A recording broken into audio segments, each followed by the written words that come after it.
A well-regulated militia being necessary to the security of a free state. The right of the people to keep and bear arms shall not be infringed. Welcome to another edition of Bearing Arms, Cam and Company. My name is Cam Edwards, and I am so glad you joined us on the program today, where we are revisiting a topic we first talked about last week. And we'll get to that story in just a moment. Before we do, however, with the political pressure on the left and the woke mob that is the Democrat Party these days, our society is becoming in danger of being controlled by the cancel culture elites. Since when have the founders of our Constitution, or the creators of the American flag, or figures like Dr. Seuss, or virtually anything else you can think of, become anti-American? There has never been a better time in our nation's history to stand up against the woke mob and fight back, and you can do just that with this exclusive offer that I'm giving to my listeners and viewers for a limited time only.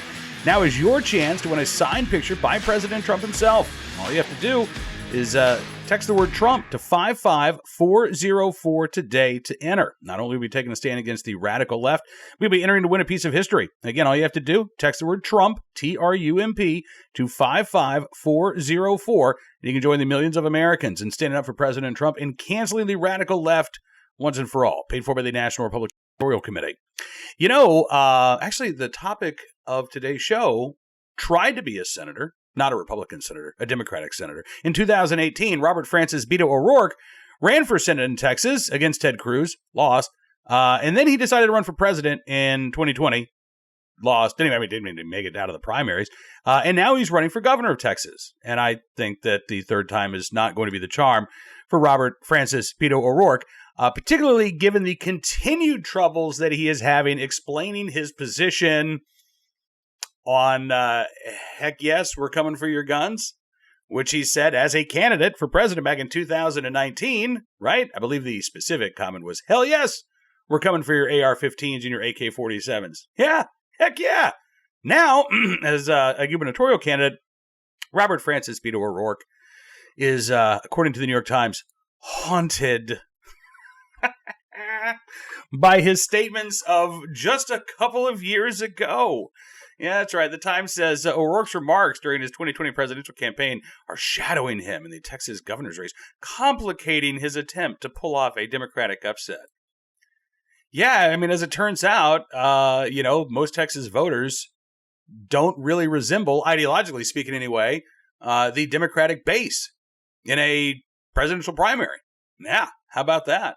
So Robert Francis Beto O'Rourke repeating this statement that he has made, I think we first saw this last week, talking to the New York Times, saying, quote, I'm not interested in taking anything from anyone. What I want to make sure we do is defend the Second Amendment. Now, the New York Times tried to follow up. Tried. Later, they say in a telephone interview, O'Rourke said that he did not regret any policy positions that he took while running for president, and denied that he was walking back his comments about quote-unquote assault weapons. He said that as governor, he would push for universal background checks and requirements on the safe storage of firearms. Look, here's the thing. And this, I think, is, I mean, I'm not trying to give Robert Francis Beto O'Rourke campaign advice, but if you said that, yeah, you're coming for the guns, and now you say, I don't want to take anything from anybody, you might not consider that to be walking back your comments, but virtually everybody else sees the contradiction, the inherent contradiction in those two statements.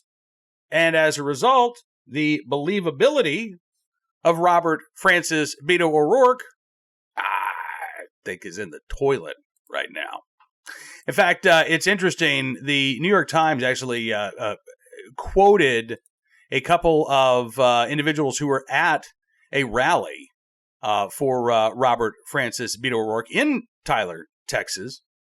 Holly Gage, who's 40, was there at the park in Tyler, Texas with her family, said, quote, the comment about guns is going to be his biggest problem. She said, my husband is on the fence. It's due to the gun thing. Her mom, Sheila Thrash, said Texas believes in its guns. Yeah, they do. Texans believe in their guns, but more importantly, they believe in their right to keep and bear arms. And Robert Francis Beto O'Rourke, who, again, the last time most people heard from Robert Francis Beto O'Rourke was when he was saying, hell yes, I'm coming for your guns. And now, not only is he saying, oh, I don't want to take anything away from anybody, now he's saying, I want to defend the Second Amendment. Of course, he's not offering any proposals that would actually do that, right? I want to defend the Second Amendment, but I also want to impose new gun control laws. Well, that's not really defending the Second Amendment, is it? If you are criminalizing aspects of the right to keep and bear arms, you're far from defending the Second Amendment. You are out to destroy it. So, again, the only reason I point this out, the only reason I'm revisiting this is because the New York Times did this big glowing profile on Robert Francis Beto O'Rourke, I think, in an attempt to help him try to turn things around. I just don't think it's going to work because I think the fundamentals are working against O'Rourke in this campaign. If you cannot be honest with voters about where you stand, why would anybody vote for you? Now, look, I would never vote for Robert Francis Beto O'Rourke in the first place, but I would at least have more respect. I would at least have some respect, because right now I don't have any. I would at least have some respect for Robert Francis Beto O'Rourke if he were honest. If he would level with Texas voters and say, yeah, I would like to take your guns away, but I don't think I'm going to have the votes to do that in the Texas legislature. So while I would like to take your guns away, while I don't think that you should be able to own AR-15s or AK-47s, while I would be happy to work with the Biden administration to go after your guns, as governor of Texas, I probably couldn't take away your guns. Like, look, I think that's where Beto O'Rourke honestly stands. I think that's his actual position. Now, if he's governor of Texas, Republicans are probably going to control the state legislature. Well, I say that, but I mean, honestly, if the stars align and Robert Francis Beto O'Rourke becomes the next governor of Texas, Democrats might take over the state legislature too, in which case, maybe he would go full ban. Again, I would assume that would be the case based on his past statements, based on his past history, but Robert Francis Beto O'Rourke isn't giving anybody in Texas or beyond any reason to actually trust a word that comes out of his mouth, which, by the way, is reflected in the polling data in Texas. Real Clear Politics currently has Governor Greg Abbott with a 10-point lead over Robert Francis Beto O'Rourke based on recent polling. Now, we don't know for sure that Greg Abbott is actually going to be the Republican nominee. Primary voting, I guess the primary is March the 1st. Early voting has already begun. I expect that Governor Greg Abbott is probably going to get the Republican nomination. He seems to be enjoying a fairly healthy lead at the moment, but we shall wait and see. But honestly, I think no matter who the Republican candidate is, they're going to be far more appealing to most Texas voters than Robert Francis Gunban Beto O'Rourke. All right, turning our attention to today's armed citizen story, our good deed of the day, and our recidivist report. We'll start there with a story out of Iowa. Man charged in slaying a 15-year-old girl was on probation for trafficking a stolen firearm. Yeah, Marshawn Rome Jackson, who's 19, had actually been convicted just a month before this 15-year-old girl was killed, but he didn't go to prison. He didn't go to jail. Even though he had at least 2 previous convictions, including being on juvenile probation in 2020 when he picked up his first adult conviction for car theft. He was still wearing a GPS monitor at the time, which is why police were able to track him down in that case. He ended up pleading guilty to a lesser charge of operating a vehicle without the owner's consent. He was sentenced to 30 days in jail last February and was out.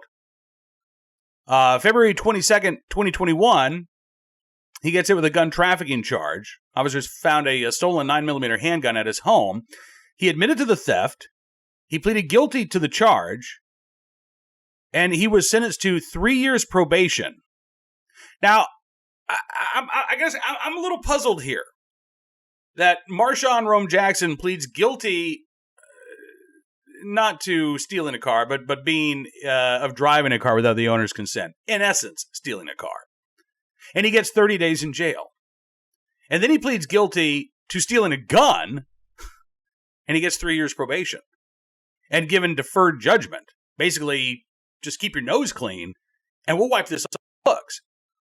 He had several violations of his probation in 2021, missing appointments, at least 7 of them, busted for drug use, missed curfews, didn't find a job. It wasn't until January of this year, though, that the Lynn County District Attorney's Office filed to revoke his probation, and he was arrested and jailed. While he was in jail, he was charged with assault on a peace officer causing injury. And while he was in jail as well, he was charged with the shooting, again, last summer, of a 15-year-old girl, Talia Wittes of Peoria, Illinois. She was found dead in the driver's seat of her sister's car in July of last year. Car had crashed at an apartment complex.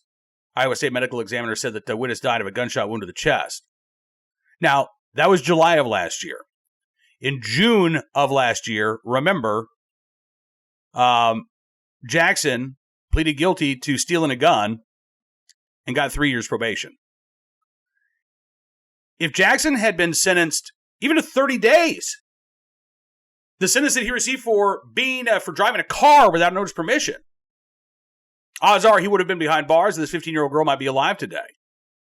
Now, I would argue that Marshawn Rome Jackson deserved far more than 30 days for being found in possession of a stolen firearm.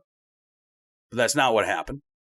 Again, given a slap on the wrist, released to the streets, and just weeks later, a 15-year-old girl dies, according to law enforcement officers, because Marshawn Rome Jackson shot and killed her. You think we need more gun control laws? Or do you think we actually need to start putting some teeth in the laws that we have on the books? Now, today's armed citizen story from Maine, where a grand jury and prosecutors have both declined to bring charges against a man who shot another in self-defense. Now, this incident actually happened last June, but we're just now actually seeing some resolution to this case. According to CentralMaine.com, Joel Williams of Somerville, Maine, was shot and killed last June 30th during a confrontation at a home in Somerville where he was staying at the time. Kyle Hunt was also injured in that altercation. He is the man who police believe shot and killed Joel Williams, but the evidence apparently shows, including eyewitness testimony, that Hunt was acting in self-defense, that he had actually been stabbed by Williams before he shot Williams, killing him. Lincoln County Grand Jury took a look at this back in November, and late last year, that grand jury declined to indict the 31-year-old Kyle Hunt with any crime in connection with this incident. Local prosecutors have now decided that they will not be charging Kyle Hunt as well. So again, according to the grand jury and the local prosecutors, this was a self-defense shooting. By the way, Joel Williams' family disagrees with this. They say that they want to see Kyle Hunt face charges. I'm sure that they are suffering greatly, the loss of their son and their brother. But at the same time, I mean, if there have been multiple investigations here, and this shows that this was all the evidence points to self-defense, I don't know that they're going to get a reversal and see any charges levied against Kyle Hunt, especially with eyewitness testimony, documenting that Joel Williams had actually stabbed Hunt before he was shot and killed. Finally, today, our good deed of the day, in the right place, at the right time, willing and able to do the right thing to help a Kentucky police officer whose home was destroyed by those tornadoes back on back on December 10th. You remember those tornadoes that ripped through Mayfield, Kentucky? Officer James Blackney was on duty that night. He didn't even realize until he got home that his apartment had been destroyed. All of his belongings gone. And he and his family had nowhere to stay. But thanks to a member of the local community, a gentleman named Micah Seaver, Officer Blackney and his daughters are now safe at home in a brand new home. Well, not new to them, I should say. Living rent-free in a fully furnished house. Again, because of Micah Seavers, they were able to move in shortly after Christmas, just a couple of weeks after the devastating tornadoes. There's Officer Blackney and one of his daughters. He says, when we moved in, that's when I let the girls see the house. Said it was kind of a surprise. Said I wasn't even familiar with everything that they had done or what had gone on. I first walked in here and it didn't look like this.